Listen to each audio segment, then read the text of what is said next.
Today, the town remains under a state of emergency after floodwaters came so fast and so strong they buckled roads, washed away hillsides, and even left a pickup truck dangling over an embankment. News 8's Ken Pierce live in Naugatuck this noon, where the process of assessing and repairing the damage is now well underway. Ken? And Keith, this is Trowbridge Place back here. This has been closed ever since those storms blew through here. They were already working on it, replacing a water main. Certainly yesterday's storms didn't help any. They're out replacing some of the dirt that got washed away. It didn't help this project and did lots of damage to people's homes as well. Laminate, now look, the laminate is obviously ruined. There had been 6 inches of water in Scott's basement. Now you have to look for it, but it's still there. It's come straight up, but it's just water.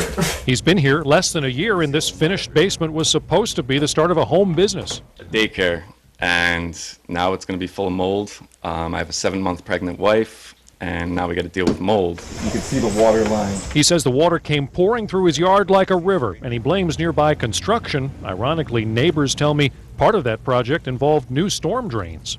The problem, of course, was the sheer amount of water that came out of the sky yesterday. Gil Simmons says officially 6 inches of rain in about 2 hours. Unofficially, here's this bucket that was empty before the rain started.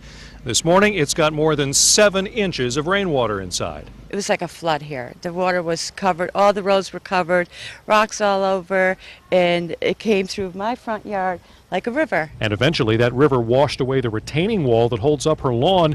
She told us about that using News 8's Report It feature. That's also how we learned about the truck dangling above Rubber Avenue when the parking lot got washed away. And it's how we know Brook Street looked more like Roaring Rapids Street.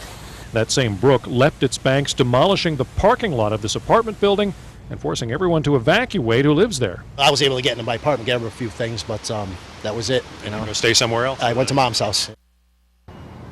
Now, right now, state officials are going around town looking at dams, making sure all of those are intact. There's been a state of emergency declared, which hopefully will free up some money down the road for people to help repair all this damage, because all the people we spoke to, they live on hills like around here, not near any rivers, and because they live on hills, nobody has any flood insurance. Live in Naugatuck, I'm Kent Pierce, News 8.